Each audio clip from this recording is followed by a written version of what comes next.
content d'être avec vous ce matin. Vous voyez à l'écran cette diapositive qui montre le titre de ma prédication, « Qui est Dieu ?» Certains d'entre vous peuvent se dire Richard est un petit peu présomptueux ce matin, de vouloir nous dire qui est Dieu. Parce qu'en fait, c'est un sujet très très difficile. Qui est Dieu?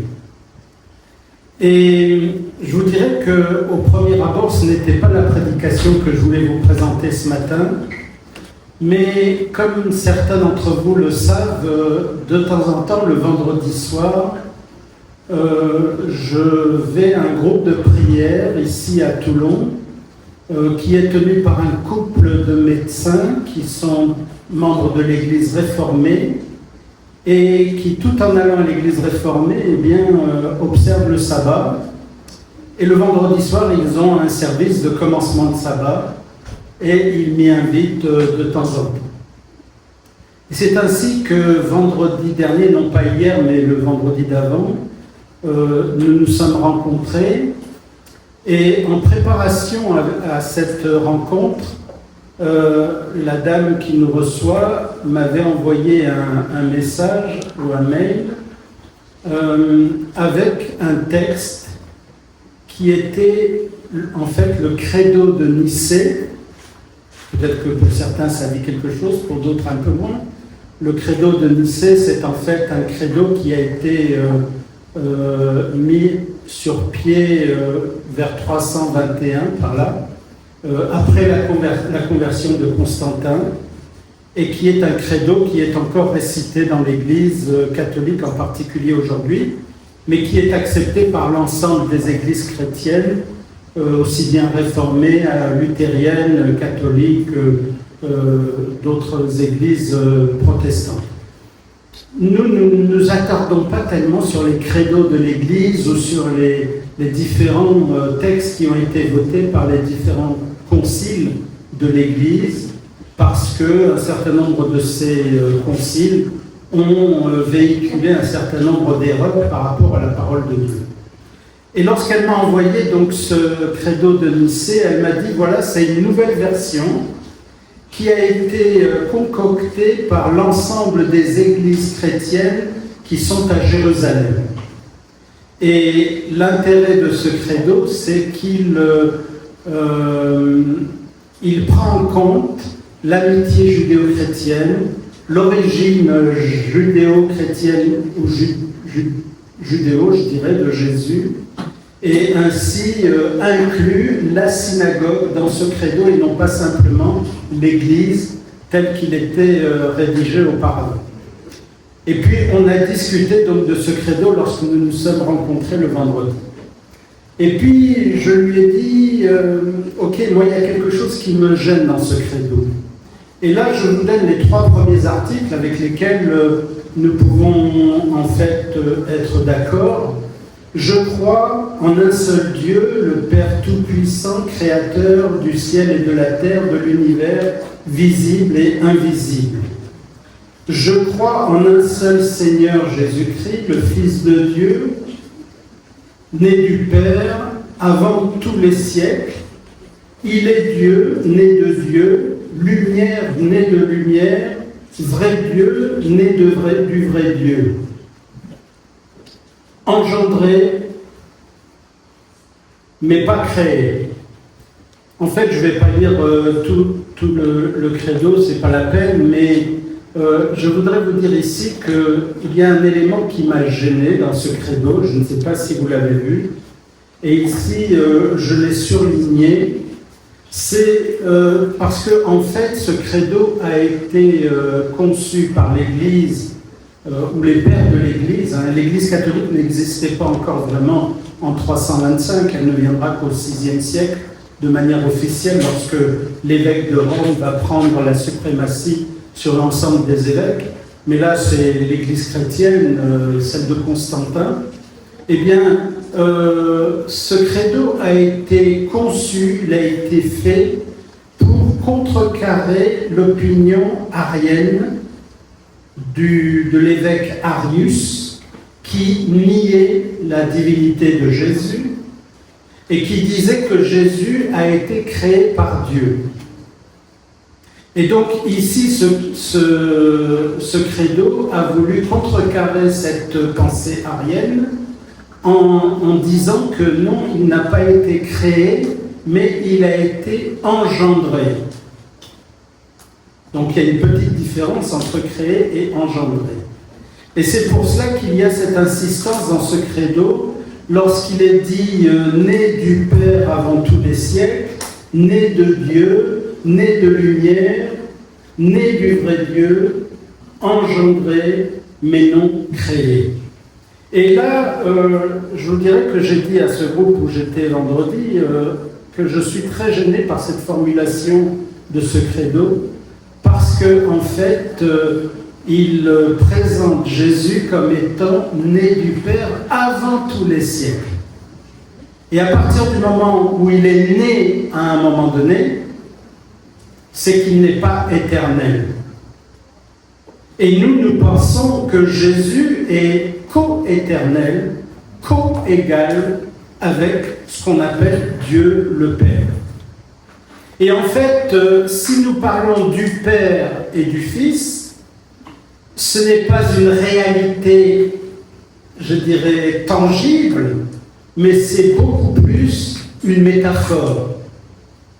Et c'est là où j'ai eu l'idée de cette prédication, parce que je me suis dit, il est peut-être intéressant ici de clarifier un certain nombre de choses. Et il y a des questions que nous nous posons tous. D'où venons-nous? Pourquoi sommes-nous sur Terre? Que nous arrivera-t-il après la mort? Et certains d'entre vous ont eu certaines réponses dans le séminaire sur l'Apocalypse que j'ai tenu ces dernières semaines. Mais je pense qu'il y a une question qui est bien plus fondamentale, bien plus importante, c'est celle de savoir en fait qui est Dieu. Et toute la Bible, de la Genèse jusqu'à l'Apocalypse, essaie de répondre à cette question. Dans la Genèse, il est un Dieu créateur, souverain et tout-puissant. Alors que le Nouveau Testament va un petit peu plus loin en nous révélant qu'il est Jésus-Christ. Et puis l'Église, bien les actes des apôtres nous vont encore un petit peu plus loin en nous parlant du Saint-Esprit qui lui agit dans l'Église et permet à l'Église d'accomplir la mission qu'elle a reçue. Alors, certains pourraient se poser la question, y a-t-il un seul Dieu? Plusieurs dieux? Comment concilier le Dieu unique d'Israël avec le Père, le Fils et le Saint-Esprit? Et en fait, c'est ce que je vais essayer de répondre un petit peu dans cette prédication.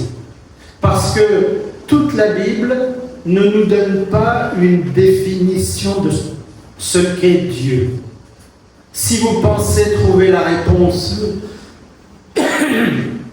en un verset, qui est Dieu, voilà qui est Dieu, eh bien, je crois que vous pouvez chercher longtemps, mais vous ne trouverez pas cette réponse dans la Bible. Parce que la Bible veut être une révélation, et une révélation progressive, et non pas une seule définition de Dieu. C'est pour cela que la Bible commence avec cette révélation. C'est Moïse qui dit aux enfants d'Israël, « Les choses cachées sont à l'Éternel, notre Dieu. Les choses révélées sont à nous et à nos enfants pour toujours. » Ce qui veut dire que Dieu a accepté de nous révéler un certain nombre de choses, mais il ne nous a pas tout révélé, et il nous assure que lorsque nous serons dans le royaume de Dieu, avec Jésus, le Père et le Saint-Esprit, à ce moment-là, toutes choses nous seront révélées. Et notre objectif aujourd'hui n'est pas d'expliquer Dieu, je m'en garderai bien, je crois que personne ne le peut, mais plutôt de contempler ce que Dieu a choisi de révéler de lui-même dans la parole de Dieu. Et je peux vous dire que plus je lis, plus j'étudie la parole de Dieu, plus je me penche sur ce que la Bible dit de Dieu, et plus je trouve ça extraordinaire et magnifique. Et c'est pour ça que je vous invite aussi à bien méditer ces choses-là.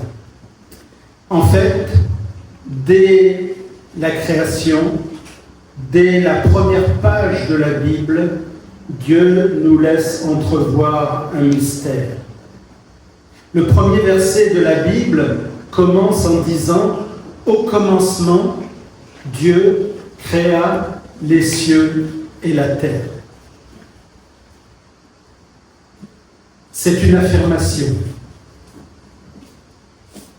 La Bible ne cherche jamais à démontrer l'existence de Dieu. Elle l'affirme, tout simplement. Et c'est pour cela que ce qui est réclamé du croyant avant tout, en premier lieu, c'est la foi. La foi que Dieu existe, et elle ne nous explique pas d'où vient Dieu. Si certains se posent la question, mais avant Dieu, qu'est-ce qu'il y avait ? Bien, il y avait Dieu, et encore avant, il y avait Dieu, et il n'a jamais cessé d'y avoir Dieu, puisqu'on dit qu'il est éternel. Dieu était là avant le temps. Dieu était là avant la matière. Dieu était là avant même l'existence des galaxies, ou même ce que les scientifiques appellent le Big Bang. Dieu était là avant même que les anges ne soient là. Dieu est déjà là parce qu'il est éternel. Et l'éternité, c'est justement de ne pas avoir un commencement et de ne pas avoir une fin.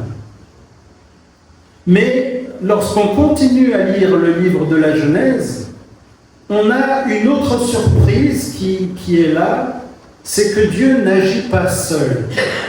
Au verset 2, on nous dit « L'Esprit de Dieu se mouvait au-dessus des eaux. » L'Esprit de Dieu se mouvait au-dessus des eaux. Si vous lisez un commentaire juif, et en particulier le commentaire de Rachi, Rachi est le plus grand commentateur juif de tous les temps, il a vécu au Moyen-Âge, et lui, il dit « L'Esprit de Dieu se mouvait au-dessus des eaux », c'est l'Esprit du Messie qui était là. C'est-à-dire que déjà dans la pensée juive, il y avait une idée de la préexistence du Messie avant même qu'il ne vienne sur terre. L'Esprit de Dieu est présent dès les premiers instants de la création. Mais lorsqu'on continue à lire, au verset 3, nous nous apercevons que Dieu crée par sa parole. Il nous est dit, Dieu dit que la lumière soit, et la lumière fut. Et pour chacun d'entre nous qui lisons la Genèse, cette expression paraît tout à fait naturelle. Combien de fois nous récitons par cœur même que la lumière soit et la lumière fut, que tout a été créé par la parole de Dieu. Mais il y a une chose que nous ne devons pas oublier, c'est que lorsque nous arrivons au début de l'Évangile, en particulier l'Évangile de Jean qui nous a été lu, eh bien tout prend une nouvelle dimension. Parce que Jean dit, au commencement était la parole, et la parole était avec Dieu, et la parole était Dieu. Toutes choses ont été faites par elle.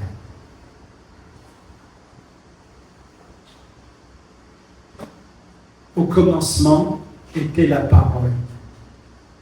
Et effectivement, lorsque nous lisons le verset 3 de la Genèse, nous nous apercevons que la parole était là. Dieu dit. Dieu dit, c'est la parole de Dieu. Et l'apôtre Jean nous dit que cette parole de Dieu, c'est en fait Jésus. Dans ce chapitre 1 de la Genèse, il nous est rapporté 10 fois l'expression « Dieu dit ». C'est-à-dire que Dieu a créé par 10 paroles. Et en fait, ces 10 paroles, c'est Jésus. Et c'est pour cela que le texte de Jean dit « Toutes choses ont été faites par elle, et rien de ce qui a été fait n'a été fait sans elle. » En fait, nous nous apercevons que, je vais utiliser un terme qui n'est pas biblique, mais pour que nous puissions le comprendre, en fait, nous nous apercevons que la Trinité existe déjà dès les premiers versets de la Genèse. Genèse 1, au commencement, Dieu créa. Genèse 2, l'Esprit de Dieu se mouvait au-dessus des eaux. Genèse 3, Dieu dit, qui est la parole de Dieu, et donc Jésus-Christ. Imaginez-vous que, surtout en ce moment, alors qu'il fait très chaud, vous vous disiez « je vais me lever très tôt pour pouvoir avoir un peu de fraîcheur ». Vous levez du soleil vers 5 heures du matin, vous vous levez, vous regardez ce soleil qui monte, même si vous ne voyez pas encore le soleil, mais on voit de la lumière qui pointe à l'horizon. Ces couleurs qui apparaissent sont magnifiques. Et plus vous regardez, plus vous voyez que ces lumières sont lumineuses, et plus vous apercevez que le soleil pointe son nez, et tout d'un coup, on commence à le voir, et puis on le voit. Bien, le Premier Testament, ou ce qu'on appelle habituellement l'Ancien Testament, ressemble un petit peu à ça. La lumière est déjà présente, mais le plein éclat du soleil viendra avec la révélation de Jésus-Christ. Parce que Jésus est à l'œuvre dans l'Ancien Testament ou dans cette première partie de la Bible, mais il est encore voilé jusqu'à ce qu'il sera dévoilé dans le Nouveau Testament. Et nous apercevons donc avec l'évangile de Jean que la parole créatrice est une personne. Les rabbins ont déjà enseigné que Dieu avait créé le monde par 10 paroles. Dieu dit, et Jean reprend cette intuition, c'est le logos. C'est le terme qui est utilisé par Jean en grec dans le Nouveau Testament. Celui qui était auprès de Dieu, celui qui était Dieu, c'est celui qui a tout créé. Et en fait, comme je l'ai dit tout à l'heure, j'utilise le mot Trinité, sans même que la Bible ne prononce ce mot Trinité, elle commence déjà à nous faire comprendre que le Dieu unique, le Dieu un que nous révèle l'Ancien Testament, est beaucoup plus riche que ce que l'homme peut bien imaginer. Le Dieu invisible devient visible. C'est cela ce que veut nous révéler le logos de l'apôtre Jean. Cette parole, ou ce logos, s'est faite chair et elle a habité parmi nous. Pourquoi est-ce que Jean parle-t-il du logos dès qu'il commence son évangile? Ce n'est pas du tout la même logique que les autres évangiles. Si vous prenez l'évangile de Matthieu, eh bien, on nous raconte l'annonciation à Marie, la généalogie de Jésus, d'où il vient, et puis un ange qui annonce à Marie que Jésus va naître, et on voit la naissance de Jésus. Si vous prenez l'évangile de Luc, c'est un peu la même chose. On nous raconte d'abord la naissance de Jean-Baptiste, et puis ensuite l'annonciation et la naissance de Jésus. Alors que l'apôtre Jean est totalement différent des autres évangiles. Il commence par une parole philosophique ou une parole théologique. Au commencement était la parole. Jean ne nous parle pas de Bethléem, ni de Marie, ni des bergers.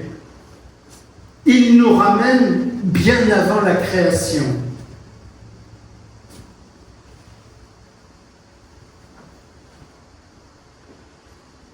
Il veut d'abord nous faire comprendre que celui qui est né à Bethléem n'est pas un homme exceptionnel choisi par Dieu. Et ça, c'est important.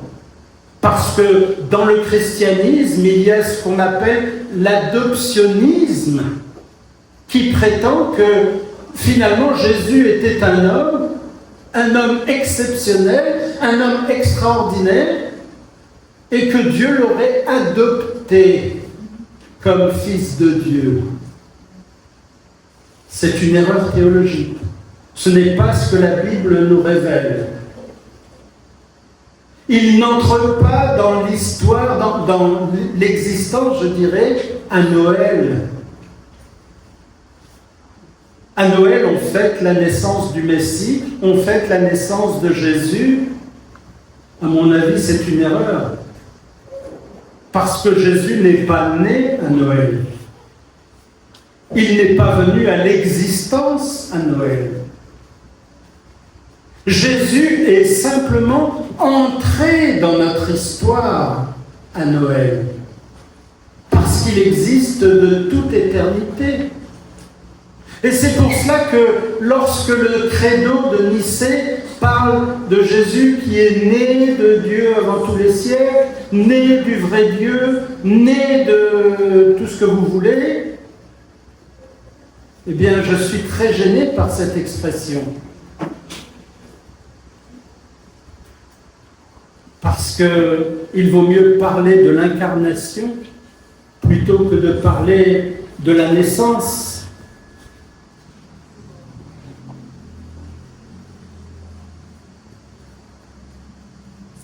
Car sa naissance marque son entrée dans notre monde, non le commencement de son existence. Et cette phrase est importante, parce que lorsqu'on dit « moi je suis né un 13 août », bien je suis arrivé à l'existence. Avant cela, je n'existais pas. Et tout d'un coup, je suis né un tel jour. Alors que Jésus n'est pas né le 25 décembre, ou quel que soit le jour de l'année. Jésus, en fait, n'a pas de commencement d'existence. Si nous disons qu'il est éternel, c'est qu'il existe aussi loin que Dieu peut exister. Son origine, nous dit le prophète Michée, remonte au jour de l'éternité. Aussi loin que remonte l'éternité, aussi loin remonte l'origine de Jésus. Et lorsque l'apôtre Jean va plus loin dans son chapitre 1er de l'Évangile et qu'il nous dit la parole s'est faite chair, elle a habité parmi nous, en fait, le texte original, le grec utilise un verbe qui signifie dresser sa tente. Comme le peuple d'Israël dressait la tente de la communion, la tente de la rencontre dans le désert. Et en fait, nous nous apercevons qu'il y a 3 moments dans l'histoire de l'humanité où Dieu a cherché à être présent parmi les humains. À la création, Dieu se promenait avec Adam et Ève dans le jardin. Il parlait avec eux. Et tout d'un coup, il ne les a plus vus.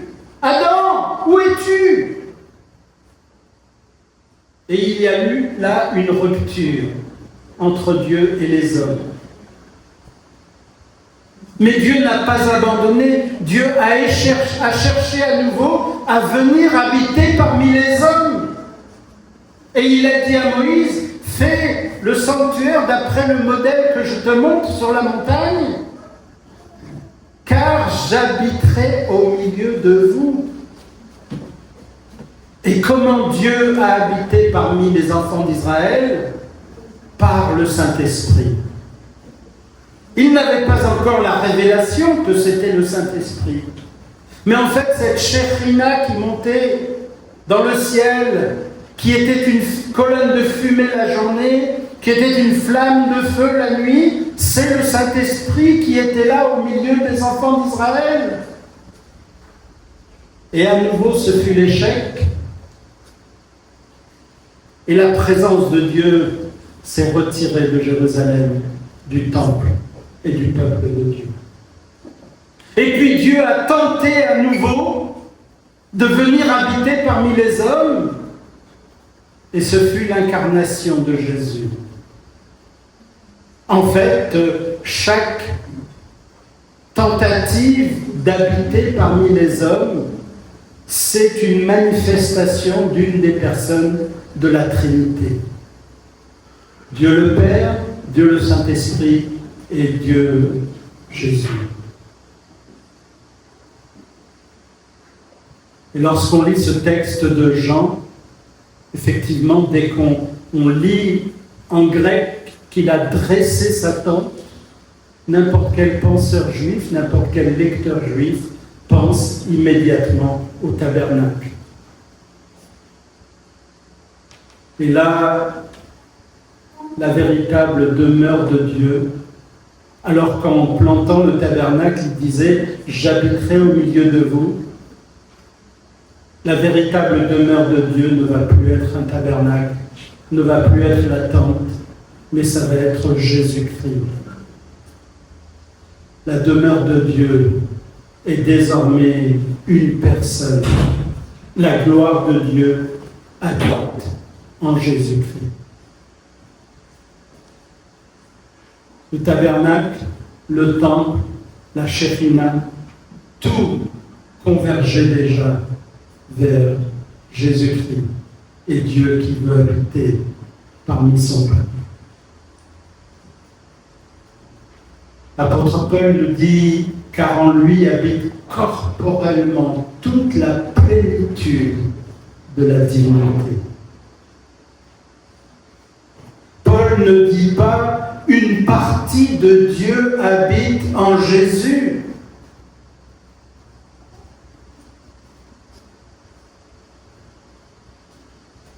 Lorsque nous étions ensemble vendredi de la semaine dernière, avec nous était la pasteure de l'église réformée. Elle vient de temps en temps à nos rencontres. Et alors que je posais la question, mais comment comprenons-nous cette Trinité? Et la pasteure nous dit, mais en fait, c'est trois manières d'être différentes du même Dieu. Je lui dis, je regrette, je ne peux pas être d'accord avec ça. Ce n'est pas un Dieu qui se manifeste de trois manières différentes. Parce que quand Jésus était sur la terre, le Père était au ciel. Ce n'est pas Dieu le Père qui se manifeste d'une manière différente en la personne de Jésus. Mais c'est bien deux personnes différentes dont nous avons affaire. Le Père dans le ciel et Jésus sur la terre. Là, elle a compris, effectivement, ce n'est pas tout à fait ce qu'elle croit non plus. Tout simplement parce qu'on a du mal à exprimer par des mots ce que l'on comprend de Dieu. Jésus est pleinement, la divinité est pleinement en Jésus. C'est pour ça qu'il peut dire « Celui qui m'a vu a vu le Père ». Une phrase extraordinaire. Qui parmi nous pourrait dire « Celui qui m'a vu a vu le Père » même l'homme le plus extraordinaire de la terre. Et si vous demandez à Trump, il va dire « Je suis l'homme le plus extraordinaire de la terre ». Même l'homme le plus extraordinaire de la terre ne peut pas dire « Celui qui m'a vu a vu le Père ». Et comme il est écrit là à l'écran, Jésus ne dit pas qu'il est le Père. Il dit qu'il révèle parfaitement le Père. C'est totalement différent. Il est le reflet de sa gloire et l'empreinte de sa personne. Je ne sais pas si vous vous imaginez la portée de ces mots. Ce sont des mots extraordinaires. Il est son image parfaite. Et vous vous souvenez que lorsqu'il y a eu la création, au premier chapitre de la Genèse, lorsque Dieu veut faire l'homme, il dit « Faisons l'homme à notre image ». Est-ce que vous êtes conscient, chacun d'entre vous, que vous avez été fait à l'image de Dieu?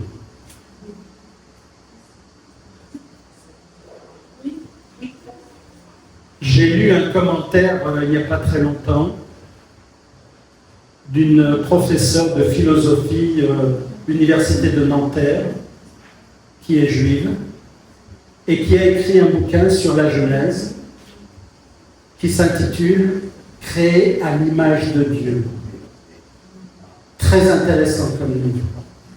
Parce que, en fait, tout son parcours de la Genèse, elle lit toute la Genèse et tous les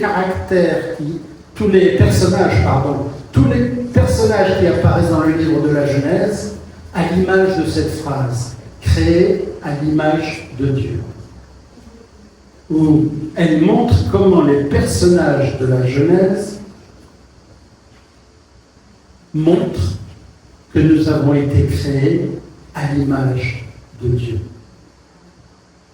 Et je peux vous garantir que ni Adam, ni Ève, ni Abel, ni Caïn, ni Noé, ni Melchisédek, ni Abraham, ni Isaac, ni Jacob, ni Joseph, qui sont des êtres extraordinaires quand même, aucun d'entre eux n'est l'image parfaite de Dieu.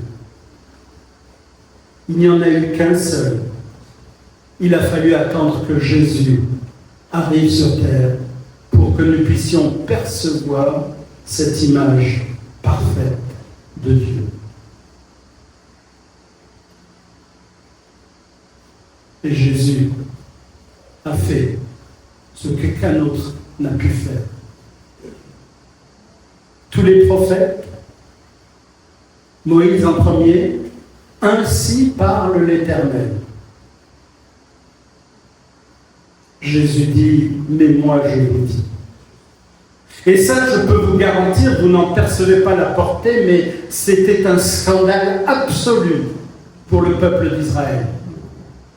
Lisez le Talmud, qui est peut-être 70 volumes entiers, c'est énorme le Talmud. Lisez le Talmud, jamais vous verrez un rabbin qui vous dira « mais moi je vous dis ». Tous les rabbins disent « je dis au nom de Rabbi un tel qui a dit au nom de Rabbi un tel qui a dit au nom de Rabbi un tel ». Et alors qu'il n'existait pas encore les lois sur le plagiat, dans le Talmud, il est dit que si vous reportez les paroles de quelqu'un sans dire l'origine des mots, vous commettez un vol. Les lois du plagiat datent du XXe siècle. Ils ont dit ça au IIe siècle après Jésus, pardon. Tous les prophètes priaient Dieu pour le pardon des péchés.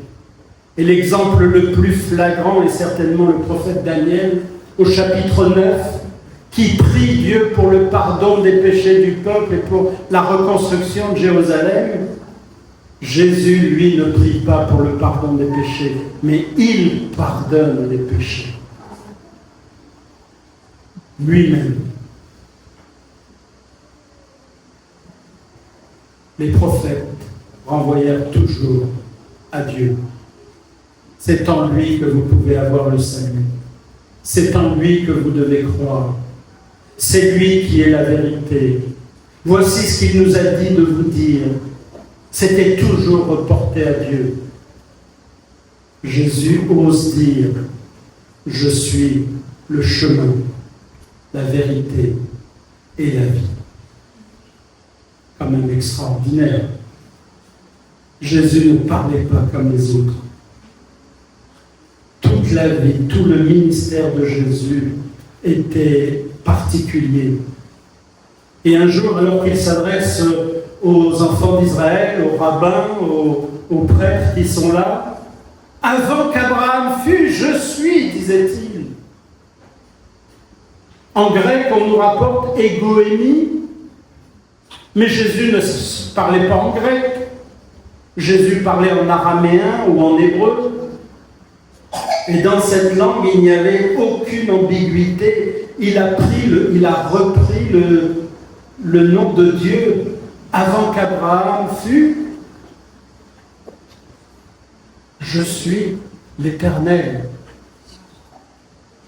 Ses auditeurs comprennent immédiatement la portée de cette déclaration et ils ramassent des pierres pour le lapider, parce que lui qui est un homme se fait Dieu.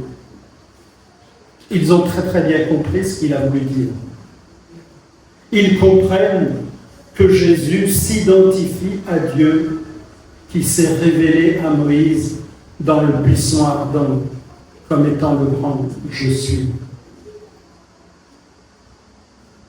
Et je vous dirais que pour un juif, le problème ce n'est pas la Trinité. Parce que les Juifs avaient l'habitude, dans l'Ancien Testament, de voir que Dieu se manifestait sous différentes formes. Ils comprenaient que la Shekhina, c'était la présence de Dieu. Ils comprenaient que l'ange de l'Éternel s'identifiait à Dieu lui-même. Donc Dieu peut se révéler de différentes manières. Et vous connaissez tous ce schéma Israël. Écoute Israël, l'Éternel, notre Dieu, l'Éternel est un.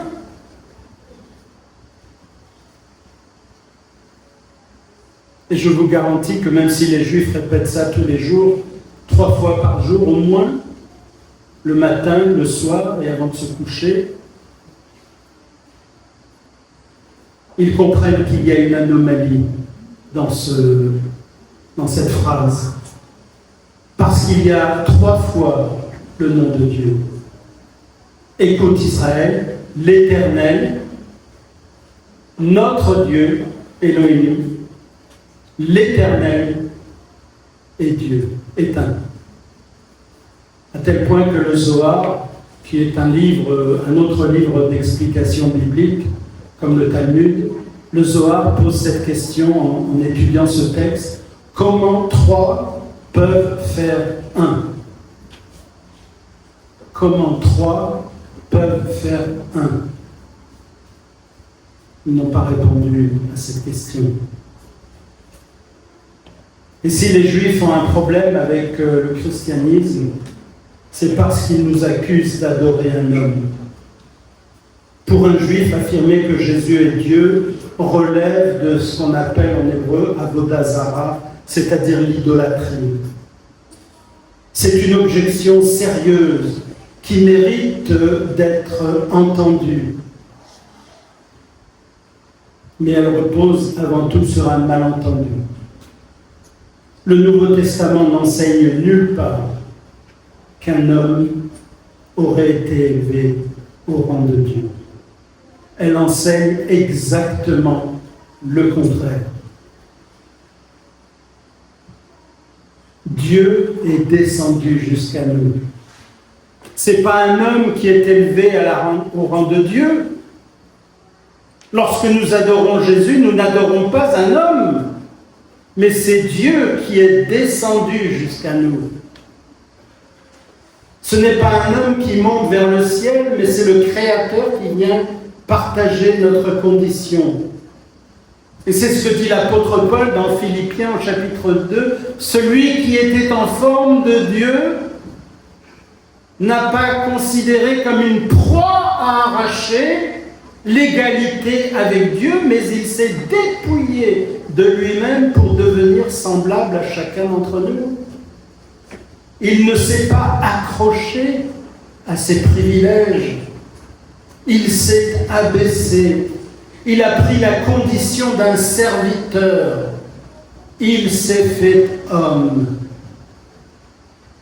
Le Père, le Fils et le Saint-Esprit unis ensemble dans l'œuvre du salut. Ils n'agissent jamais séparément. Mais tous les trois agissent ensemble pour le salut. La création, ensemble, dès le commencement.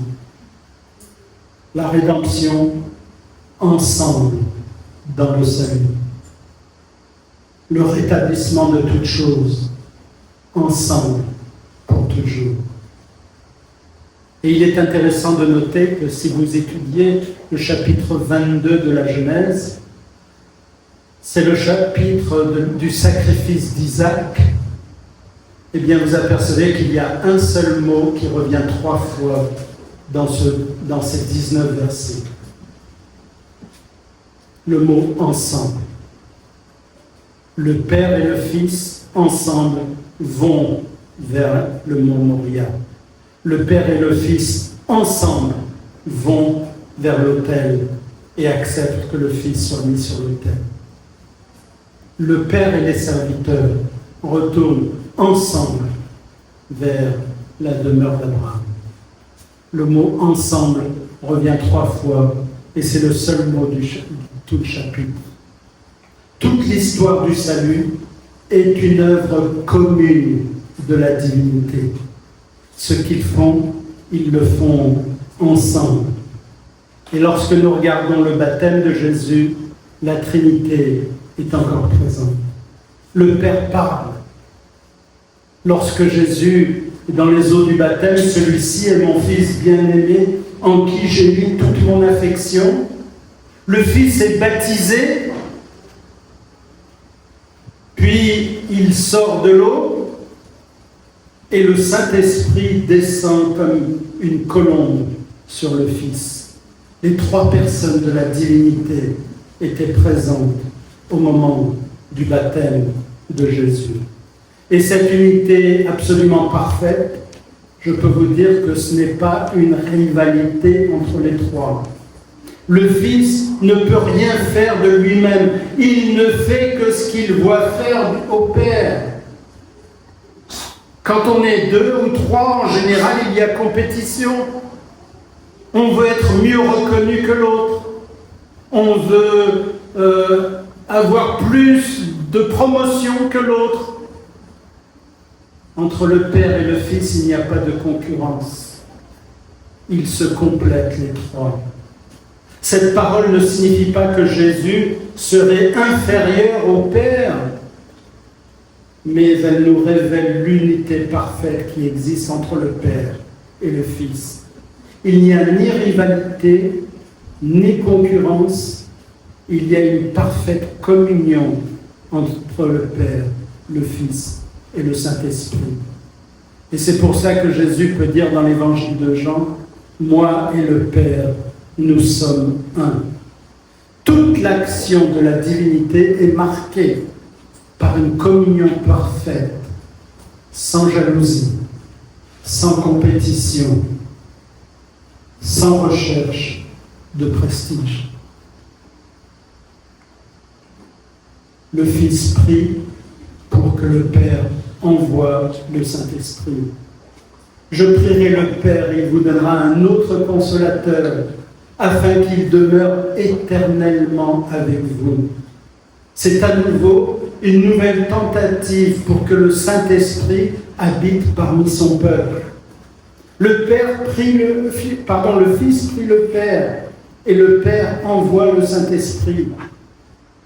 Il me glorifiera, dit Jésus au sujet du Saint-Esprit.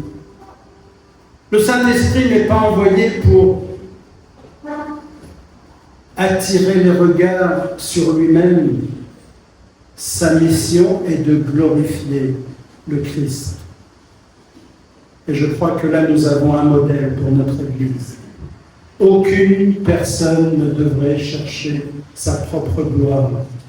Chacun devrait mettre l'autre en valeur. Nous l'avons vu avec l'étude de l'Épître aux Corinthiens. Nos divisions viennent souvent de notre désir d'être reconnus. Dans la divinité, il n'y a ni jalousie, ni compétition, ni recherche de prestige, seulement l'amour. Et c'est pour cela que lorsque la Bible dit ce qu'est Dieu, elle dit « Dieu est amour ». C'est véritablement la nature même de Dieu. Il est l'amour. C'est-à-dire qu'on peut dire Dieu égale amour. C'est ce que veut nous dire le texte. Dieu était déjà amour avant même qu'il existe des anges, avant même qu'il existe un univers, avant même qu'il existe un seul être humain. Dieu était déjà amour. S'il nous a créés, ce n'est pas pour combler un manque, mais pour partager avec nous la joie de cet amour. Un seul nom, 3 personnes. C'est pour cela que l'ordre du baptême, il est dit « Allez, faites de toutes les nations, les baptisant au nom du Père, du Fils et du Saint-Esprit. » Notez bien que Jésus ne dit pas « au nom » au pluriel, séparé à l'écran. Mais il dit « au nom », au singulier, un seul nom, 3 personnes, une seule autorité,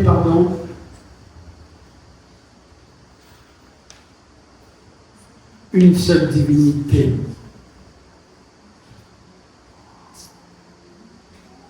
Toujours unis dans la même œuvre, une seule œuvre. Excusez-moi si je suis un petit peu long.